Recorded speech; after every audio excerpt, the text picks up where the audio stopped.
Bonjour et bienvenue dans cette nouvelle édition du JT de l'expérience client. À la une, EDF qui abandonne le label responsabilité sociale de l'INRC, des précisions de la CNIL sur la façon de gérer des fichiers clients et prospects en conformité avec le RGPD et les suites de la loi alimentation qui prévoit notamment un encadrement des promotions. Nous évoquerons ensuite quelques initiatives marquantes du mois du côté des entreprises avant de terminer sur les prochains rendez-vous de la relation client.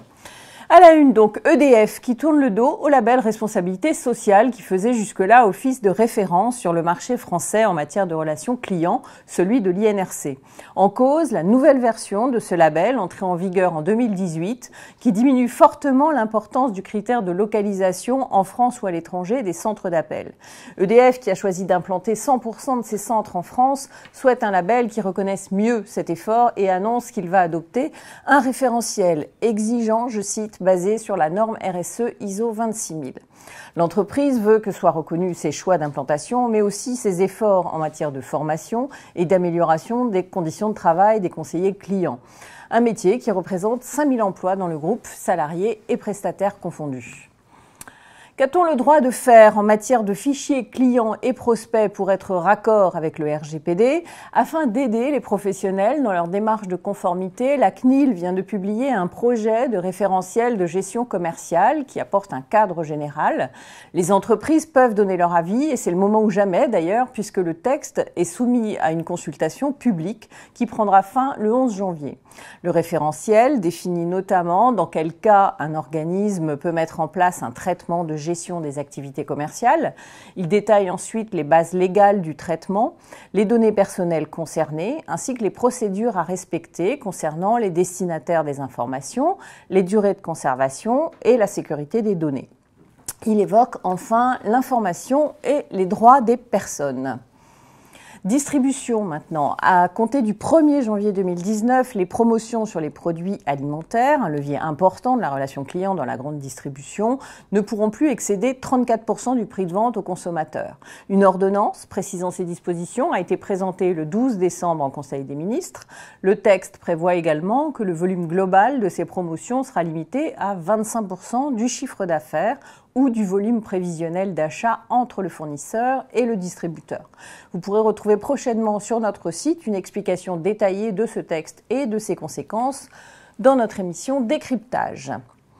Du côté des entreprises maintenant, comment rendre plus facile d'accès, voire même attractif, un rayon aussi austère que celui des vis et des chevilles dans le bricolage, par exemple, Leroy Merlin s'est attaqué au problème en lançant un projet collaboratif récompensé lors de la dernière cérémonie des Sirius organisée par l'Institut du commerce. Leroy Merlin a travaillé avec le fabricant de fixation Redhead et l'agence Cross pour élaborer une nouvelle segmentation du rayon par niveau de bricolage. On écoute tout de suite les explications de Catherine Van Kutsen, catégorie manager chez Redhead. Côté utilisateur, on a été confronté à 3 problématiques. 70% des consommateurs ne savaient pas dans quel type de mur ils allaient fixer. 65% des consommateurs étaient incapables d'associer la bonne vis avec la bonne cheville. Et ce rayon, devenu trop anxiogène, demandait absolument l'aide d'un vendeur. Côté vendeur, il est clair qu'ils avaient plus de valeur ajoutée à passer du temps sur du conseil projet plutôt que sur du libre service. L'idée était donc de leur libérer du temps et de rendre les clients autonomes. Avant, on raisonnait par type de mur. Aujourd'hui, on a évolué vers une segmentation par niveau de bricolage en intégrant un premier mètre consacré aux débutants. Les objectifs de notre nouveau concept Color System est d'inciter le client à entrer dans le rayon et qu'il puisse le comprendre immédiatement. Résultat, un taux de transformation en hausse, un chiffre d'affaires multiplié par 3 par rapport à la quincaillerie en général. Vous pouvez retrouver l'intégralité de la vidéo sur la chaîne YouTube de l'Institut du commerce. Réinventer l'expérience client en magasin, Apple en apporte une nouvelle illustration sur les Champs-Élysées, car c'est bien plus qu'un nouvel espace de vente qui s'installe dans cet immeuble haussmannien. La cour intérieure a été transformée en forum pour accueillir des séances d'information gratuites autour de la photo, de la musique, de la programmation ou du design, enfin, autrement dit des thèmes en lien avec les fonctionnalités des produits Apple. Dans le magasin, le client déambule dans un espace qui rappelle un appartement chic qui l'invite à prendre son temps. Bref, une démonstration qui confirme la complémentarité entre digital et magasin physique. Et pas de doute, le magasin sans caisse Amazon Go, lancé en janvier dernier aux États-Unis, pousse les enseignes à réfléchir sérieusement à l'encaissement mobile, y compris de ce côté-ci de l'Atlantique. Sephora et Carrefour City ont signé avec Neos. Cette start-up, lancée il y a tout juste un an par 2 jeunes polytechniciens, propose une appli pour payer avec son mobile et éviter ainsi les files d'attente. Elle est déjà déployée dans les 2 grandes épiceries de Paris et dans un magasin Bio C'est Bon. Et maintenant, le système va donc être testé dans 3 magasins parisiens de Sephora et dans un Carrefour City. Carrefour City encore, du bio, du frais, des services digitaux et un espace de restauration, c'est le nouveau concept de magasin de proximité qu'expérimente le groupe, avenue de Clichy à Paris. Dans ce magasin, baptisé la Halle de Clichy, le nombre de références est quasiment réduit de moitié pour laisser la place à une gamme de produits traditionnels, plus étoffés. Pour compenser cette limitation de l'offre, la Halle de Clichy est équipée d'un point de retrait drive piéton et permet d'accéder en ligne à plus de 15 000 références au prix des hypermarchés et avec les frais de livraison gratuits ou inclus. On passe au flop du mois qui nous vient du secteur de la mode et a connu un retentissement international.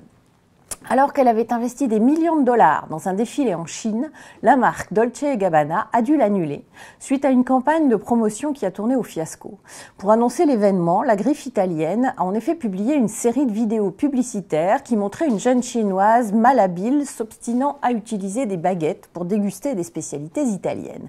Une vision caricaturale qui a déclenché de vives réactions dans la population chinoise qui a jugé cette campagne offensante, dégradante, voire raciste. Morale de cette histoire, quand on veut conquérir des clients, la dérision est un outil à manier avec prudence. En bref, BNP Paribas annonce un élargissement du déploiement d'Apple Pay. Les clients français y auront accès début 2019. La société OpenText lance sa solution de gestion des communications clients OpenText Extreme sur l'App Store professionnel. Dans un autre registre, elle annonce également une nouvelle solution développée en partenariat avec Contesto qui permet une intégration sécurisée des services de contenu dans les processus métiers pour favoriser la continuité de l'engagement client. Enfin, en matière de conformité des données de géolocalisation à des fins publicitaires, signalons la fin des procédures entamées par la CNIL à l'encontre des sociétés FeedsUp et SingleSpot.